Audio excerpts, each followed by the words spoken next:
Suddenly, a face dropped upside down over the top of the windshield. It slammed against the glass with a wet, heavy impact. Its mouth slowly opened, unhinging at the jaw, then I heard the metal latch of the driver's side door rattle. Click, click. Hello, loves. I hope you've got the doors locked and you're not listening alone. Welcome to Madam Nightmare. If you drive the I-40 corridor through New Mexico long enough, you start to see things in the asphalt. The heat ripples during the day make the horizon look like liquid glass, but at night, the dark just swallows the desert whole. My name is Frank. I've been pulling reefers for 24 years. I'm not a superstitious guy. You can't be in this line of work if you let every weird shadow or late-night CB radio crackle get to you. You'll end up losing your mind before you hit your first way station. But back in 2021, my company gave me a recovery job that changed everything. A driver named Jimmy, a guy I'd shared a greasy diner table with a dozen times, had vanished. His 2018 Peterbilt was found idling on the shoulder of Route 84, just north of Fort Sumner. The state police found the rig at 4 a.m. The driver's side door was wide open, the lights were on, and the engine was purring. But Jimmy was gone. The cops did a quick sweep of the immediate ditch line, found nothing, and tagged the truck for recovery. Since I was only 60 miles away waiting on a backhaul, my dispatcher called and offered me $500 to go hook up to Jimmy's trailer and pull the load back to Albuquerque. A state trooper dropped me off at the mile marker just as the sun was dipping below the mesas. The desert air was already dropping into the low 40s. When I climbed into the cab of Jimmy's truck, a wave of pure, instinctual dread hit me right in the chest. It felt like stepping into an open tomb. Everything was exactly where he'd left it. A half-eaten roast beef sandwich from the Flying J was sitting on the passenger seat, the mustard gone dry and dark. His pack of Marlboros and a cheap plastic lighter were resting on the dashboard. Down in the sleeper berth, his unmade blanket was tossed aside. His wallet, his cell phone, his commercial license, his whole life was sitting right there. People don't just walk out into the New Mexico desert at night without their boots, their phone, or a flashlight, but Jimmy did. The trooper waved me off, got back into his cruiser, and tore down the highway, leaving me alone with the idling Peterbilt. I threw my gear into the passenger footwell, adjusted the mirrors, and pulled the yellow air brake knobs. The airlines hissed, and I pulled the heavy rig back onto the empty, dark asphalt. My plan was simple. Keep the hammer down, don't stop for gas, and get this cursed truck off the road as fast as possible. About 30 miles into the drive, the sun was completely gone. The only things visible were the twin beams of my headlights cutting through the sagebrush. That's when the CB radio on the dash hissed to life. It wasn't standard trucker chatter. It wasn't the usual jokes or warnings about speed traps. It was just heavy, wet breathing.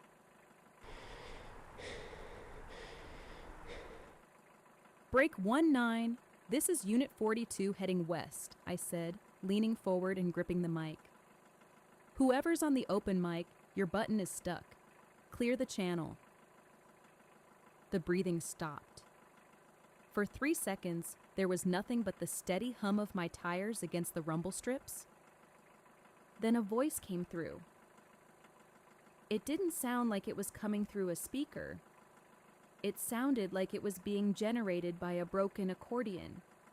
It was high-pitched, warbling, and totally devoid of any human rhythm. Jimmy, you forgot your coat. A chill cascaded down my spine so hard my fingers went numb against the steering wheel. The voice wasn't calling out for me. It was calling out for the man who used to own this seat. Very funny, I barked into the mic. my voice cracking with a sudden spike of adrenaline. Look, if this is some asshole from the yard trying to freak out the recovery guy, I'm logging your handle. No response. Just that dead, empty static. I clipped the mic back onto the dashboard, my heart hammering against my ribs. I glanced down at my digital dash display. I was doing 68 miles an hour. The highway was a straight black ribbon. I looked into my left side mirror to check my trailer alignment. The silver reflective tape along the side of the box was glowing under the highway markers. But as I watched the mirror, I noticed something breaking the clean line of the trailer wall. About halfway down the 53-foot trailer, there was a shadow. A dark, angular mass pressed tight against the side of the metal skin. I blinked, thinking it was just a smudge on the mirror or a trick of the passing headlights. I looked closer. It wasn't a smudge. It was a shape. It looked like a human body, but it was oriented horizontally, clinging to the smooth, vertical metal ribs of the trailer, like a massive, overgrown insect. Its limbs were bent backward at the elbows and knees, hooking into the tiny rivets of the aluminum paneling. And it was moving. It wasn't slipping. It was actively crawling forward toward the cab of the truck, its body undulating against the 70-mile-an-hour wind resistance like it didn't even feel the air pressure. Jesus Christ! I gasped, my foot instinctively slamming harder onto the gas pedal. The turbocharger whined, the engine roaring as the truck pushed up to 75, then 80 miles an hour. I looked back at the mirror. The speed didn't slow it down. If anything, it seemed to excite it. The thing scrambled over the top corner of the trailer box, its long, spindly silhouette momentarily cutting off the amber clearance lights along the roofline. A fraction of a second later, a massive thud rattled the fiberglass roof of the sleeper berth right behind my head. The entire cab shook. The air freshener hanging from the rearview mirror violently swung back and forth. It was on top of me. I could hear it through the thin insulation of the roof. It wasn't the sound of boots. It was the wet, heavy slap, slap, slap of bare skin dragging across the aluminum skin of the truck.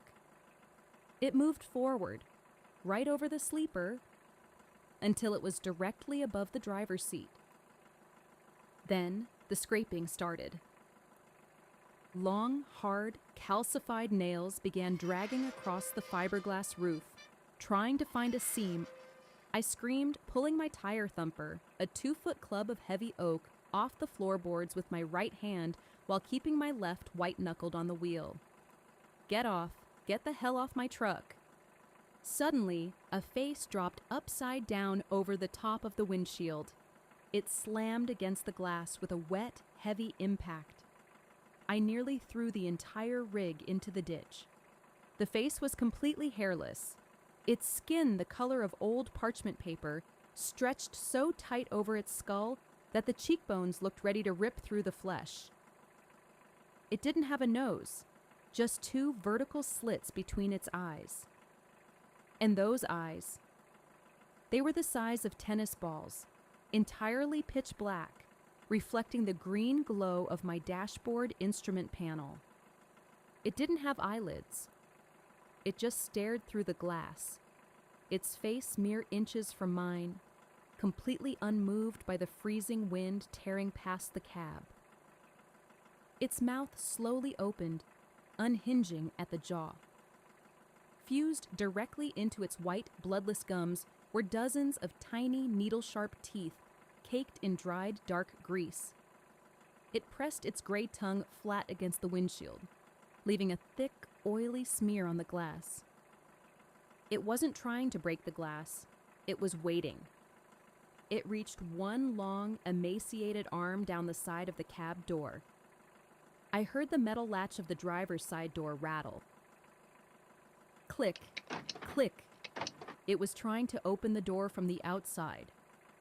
In a blind panic, I threw my weight to the right, leaning over the center console, and smashed my hand against the manual door lock peg, forcing it down. The secondary air locks clicked into place just as the outer handle pulled open with a violent snap. The wind roared through the tiny gap in the weather stripping as the door unlatched but stayed caught on the safety deadbolt. The thing let out a sound right through the glass. A wet, rattling hiss that sounded like a radiator blowing a hose. Up ahead, through the terrifying glare of the entity's eyes, I saw the bright, blinding sodium lights of a state-managed commercial way station. The exit ramp was less than a quarter-mile away. I didn't slow down. I slammed my hand onto the air horn, letting out a deafening, continuous blast that echoed across the desert floor, and yanked the steering wheel, rocketing the 80,000-pound rig straight onto the scale ramp. The moment the truck hit the harsh overhead fluorescent lights of the way station yard, the face vanished. There was a heavy thud from the catwalk behind the cab, followed by the sound of something tumbling into the gravel ditch at the edge of the asphalt. I slammed on the brakes, the tires locked screaming as the Peterbilt skidded to a halt right in front of the DOT inspection shack. 2 officers came running out, their hands on their utility belts, yelling at me through the window. I threw the truck into park, tumbled out of the driver's side door, and collapsed onto the cold concrete of the scale plate, vomiting from pure terror. They searched the truck. They found the deep, oily smudge on the windshield, and they found the exterior door handle pulled completely out of its housing, the metal rod bent at a 90-degree angle. But they didn't find anyone in the ditches. I never finished that haul. I left the truck sitting right there on the DOT scales and caught a Greyhound bus back home the next morning. A few months later, a buddy of mine in the department hooked me up with a declassified copy of an internal federal file regarding the stretch of Route 84. The report was heavily redacted, but one line stood out to me, typed in cold black ink.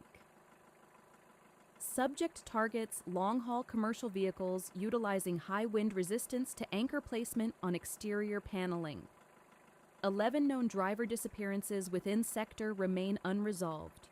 Rigs recovered intact.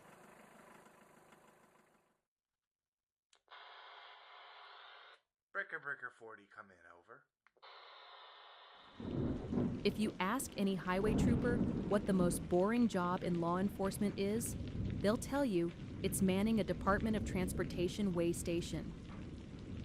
It's just hours of sitting in a concrete shack, watching 18-wheelers roll across a metal scale plate at 5 miles an hour, checking digital readouts to make sure they aren't violating the federal 80,000-pound weight limit. My name is Dale. Before I retired, I spent 9 years as an analyst for the Bureau's Highway Serial Crimes Unit. In the summer of 1994, I was assigned to a mobile inspection detail at an isolated late-night way station on a dark stretch of I-95 near the Georgia-South Carolina border. We weren't looking for overweight trucks. We were looking for a ghost. Over the previous 18 months, 6 independent long-haul drivers had completely vanished between Savannah and Florence. Their rigs were always found parked safely at rest areas or abandoned on the shoulder, keys in the ignition, logs up to date. But the weird part, the thing the Bureau kept out of the papers, was the DOT scale records. Every single one of those missing trucks had passed through a state way station less than an hour before the driver vanished. And according to the digital logs, every single rig weighed exactly 600 pounds more when it left the scale than it did when it rolled onto it. It was 3:14 a.m. on a Tuesday when the rain started coming down in sheets, turning the pine trees bordering the interstate into a solid wall of black. I was sitting in the scale house with a local DOT officer named Miller, drinking lukewarm chicory coffee, when a beaten-up 1989 Freightliner pulling a flatbed load of industrial lumber activated the tripwire. The truck crawled onto the scale plate. The digital readout on my console flickered, settled, and beeped. 74,200 pounds. Miller checked the registration on his screen. He's good. Clear him through. I hit the green signal light. The Freightliner's air brakes hissed, and the driver accelerated, the heavy tires rolling off the metal plate. But as the rear tandem wheels of the trailer cleared the scale, the digital display didn't drop back to zero. It jumped. 74,800 pounds. "Hey," I said, leaning forward and tapping the glass monitor. "The scale's sticking. It's miscalibrated by 600 pounds.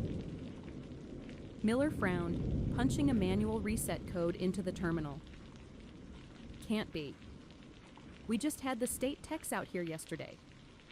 Let me run a diagnostic." Before he could hit the key, the Freightliner stopped. It didn't pull out onto the highway acceleration ramp. It just idled in the dark at the edge of the scale yard, its red brake lights casting a long, bloody glare across the wet asphalt. Then the scale house radio, the local low-frequency band we used to talk to the truckers, snapped open. There was no static, just the sound of water. It sounded like someone was holding a microphone underwater in a deep pool.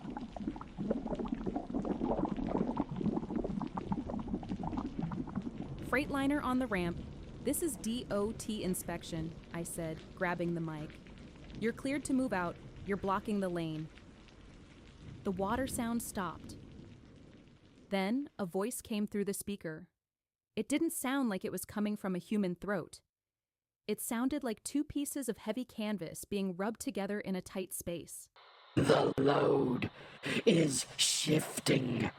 "Sir, if your cargo straps are loose, pull over into the secondary inspection lot to your right," I replied, my eyes locked on the silhouette of the truck's cab through the driving rain.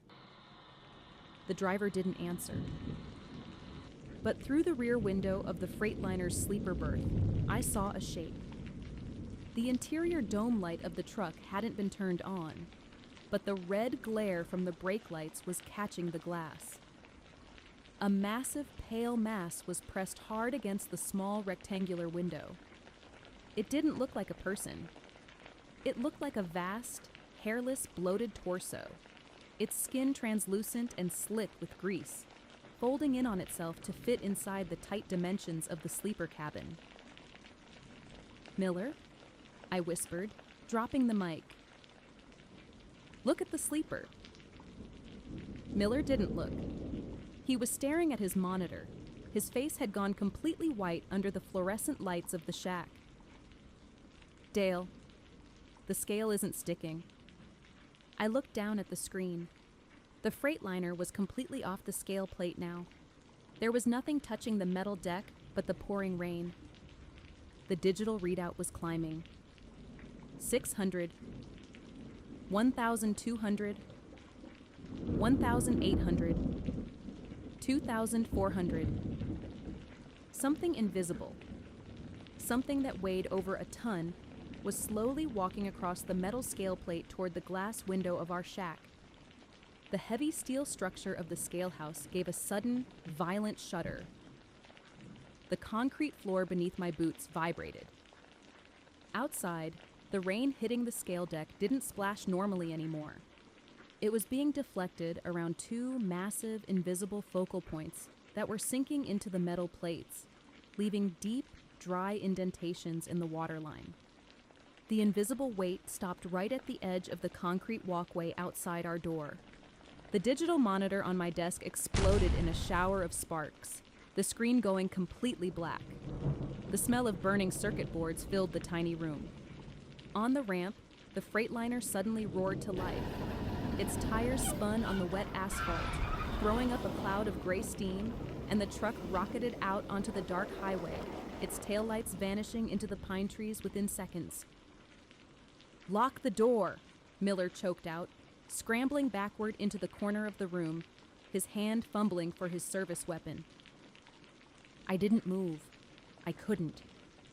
Right outside the thick, reinforced glass window, the rain was tracing the outline of something standing on the walkway. It didn't have a face, but the sheer mass of it was blocking out the distant highway lights. The water was running down a vast, curved, gelatinous shape that looked like an enormous, upright slug over 8 feet tall. It leaned against the glass.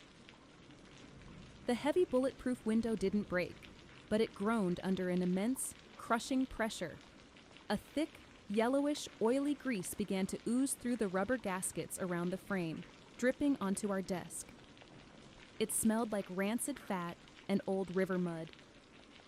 Then the canvas-rubbing voice came right through the solid wall, vibrating the metal desk lamps. He didn't check the straps. A second later, the pressure vanished. The rain slammed back against the glass normally. The weight on the scale plate outside dropped instantly back to 0. We stayed locked in that shack until a state trooper detail arrived at dawn. They found the Freightliner 40 miles north, parked on the shoulder of I-95 near mile marker 112. The engine was dead. The driver's door was unlatched. Inside the cab, the driver's seat was completely drenched in that same yellowish, foul-smelling grease. The driver, a 42-year-old father of 3 from Ohio, was gone. His wallet and cell phone were resting on the dashboard, completely dry.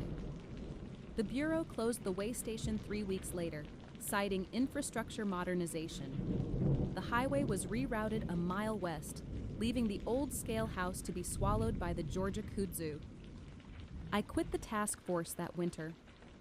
I don't drive on the interstate after dark anymore, but whenever I'm on a road trip and I have to pass a commercial truck stop, I don't look at the drivers or the rigs.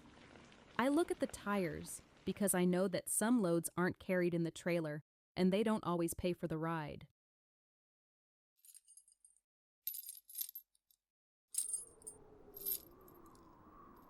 When you're pulling a refrigerated trailer, what we call a reefer, you live by the temperature gauge. If you're hauling 50,000 pounds of frozen beef or fresh produce across the desert, a 3-degree spike in the cooling unit means your cargo rots, your insurance denies the claim, and you're out 10 grand before you even reach the warehouse. My name is Carl. I drove long haul for 28 years before my nerves finally gave out. The night that broke me happened in November of 1982, on a pitch-black stretch of Route 6 cutting through the Price Canyon in Utah. I was pulling a load of frozen pork sides from Denver to Salt Lake. It was nearly 2 a.m. The temperature outside was hovering right at 12 degrees, and a bitter, freezing wind was whistling through the canyons. I was about 20 miles past the helper town when the red warning light on my driver's side mirror started flashing. The status monitor for the trailer's refrigeration unit, mounted on the front of the box right behind my cab, was glowing bright amber. I checked the digital readout in my dash. The box temperature was supposed to be a solid 0 degrees. It was reading 34 and climbing fast. "Come on, don't do this to me out here," I muttered, slamming my palm against the steering wheel. There was no shoulder on this stretch, just a vertical rock wall on my right and a 200-foot drop into a dry creek bed on my left. I knew there was an abandoned runaway truck ramp near mile marker 60, so I kept my foot on the gas, watching the temp gauge creep up to 40 degrees. If that meat thawed, the blood would start pooling on the floorboards of the trailer, and the smell would ruin the insulation forever. I pulled into the gravel turnout at mile marker 60, left the engine idling, and grabbed my heavy iron tire thumper and a flashlight. The freezing canyon wind hit me like a slap to the face when I kicked the door open. I walked between the cab and the trailer to check the reefer motor. The diesel compressor was running fine, but the cooling lines were covered in a thick, bizarre layer of white frost that looked like fur. Then I heard the sound from inside the trailer. It wasn't the shifting of the cargo. It was a dull, rhythmic thud, thud, thud, from the very back of the 53-foot aluminum box. It sounded exactly like someone swinging a heavy sack of wet flour against the metal wall. "Hey!" I yelled, banging my tire thumper against the side of the trailer. "Who's in there? The doors are padlocked from the outside." The thudding stopped instantly. The silence that followed was incredibly heavy, broken only by the wind howling through the canyon rocks. I walked down the length of the trailer, my boots crunching loudly in the frozen gravel. When I reached the rear double doors, I pointed my flashlight at the heavy master lock I'd put on in Denver. The lock was intact. The steel shipping seal was unbroken. Nobody could have gotten inside that trailer without bolt cutters. But as I stood there, I noticed something that made the blood in my veins turn to ice. Despite the outside temperature being 12 degrees, the thick rubber weather stripping around the trailer doors was melting. A dark, steaming fluid was slowly dripping from the bottom seam of the door frame, sizzling as it hit the frozen gravel by my boots. It wasn't pig blood. It smelled like ozone, burnt hair, and dry ice. I stepped back, my heart hammering a frantic rhythm against my ribs. I turned to run back to the cab when the trailer's cooling unit suddenly cut out completely. The steady, comforting hum of the diesel compressor died, leaving nothing but the sound of the wind. Then, the voice came from inside the dark box. It didn't sound like it was behind the metal doors. It sounded like the speaker was pressing their mouth right against the aluminum skin, less than 2 inches from my face. It was a high, thin, whistling sound, like air escaping a punctured tire. Carl, it's starting to get warm in here. I didn't answer. I bolted. I sprinted up the side of the rig, threw myself into the driver's seat, and slammed the door, locking it just as a massive, echoing bang rattled the rear of the trailer. Whatever was inside had just thrown its entire weight against the back doors. I grabbed the gear shift, rammed the truck into third, and floored the gas. The tires spun violently in the loose gravel before grabbing the asphalt. As the truck pulled back onto Route 6, I looked into my rearview mirror. The trailer's interior light, a small maintenance bulb that can only be turned on via a switch inside the box, was glowing through the tiny gap in the rear door seal. And the temperature gauge on my dash was running backward now. It wasn't stopping at 0.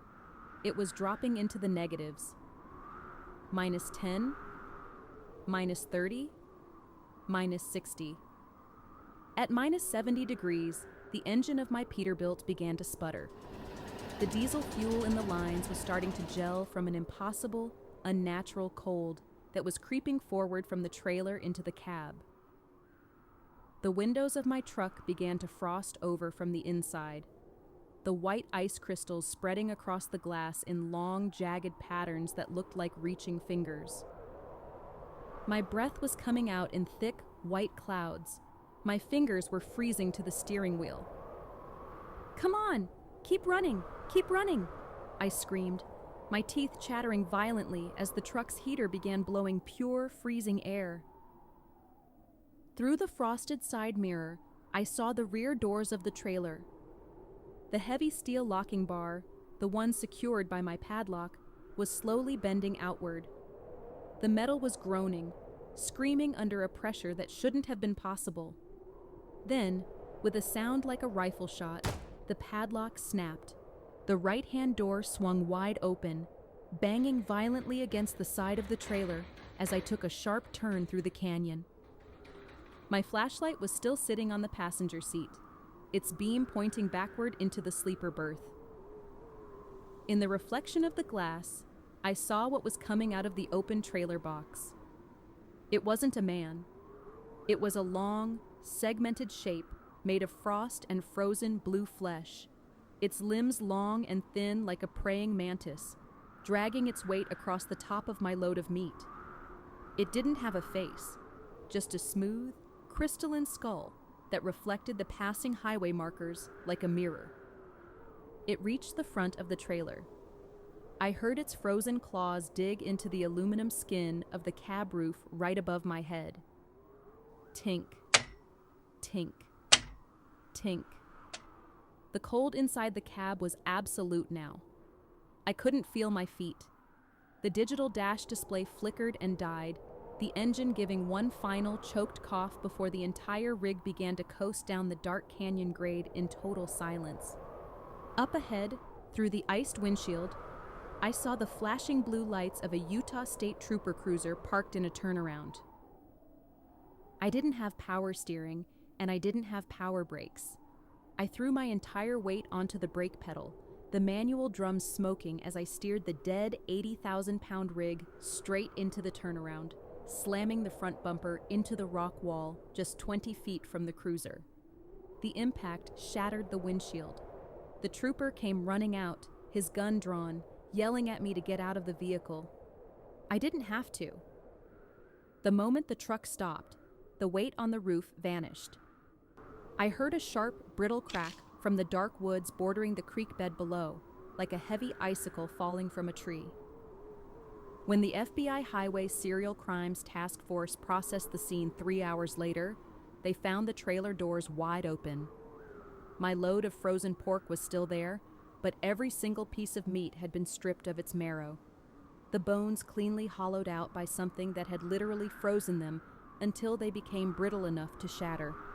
The official file, which I saw years later through a legal FOIA request filed by my union attorney, contained a single, chilling annotation by the regional field agent. Encounter comports with 3 previous unresolved driver disappearances within the Price sector. Phenomenon demonstrates localized cryogenic capabilities. Advise all night shift personnel to ignore cargo temperature drops below threshold. I walked away from the road that morning, but every time winter rolls around and I see the white frost starting to form on the edges of a window pane, my chest tightens, and I find myself checking the thermometer, praying that the temperature stays right where it belongs. If you made it through tonight's collection, pass it on to someone you want to keep safe, or maybe someone special you'd like to haunt. Don't forget to subscribe so you don't miss our next nightmare. Until next time, loves, stay safe and sleep well.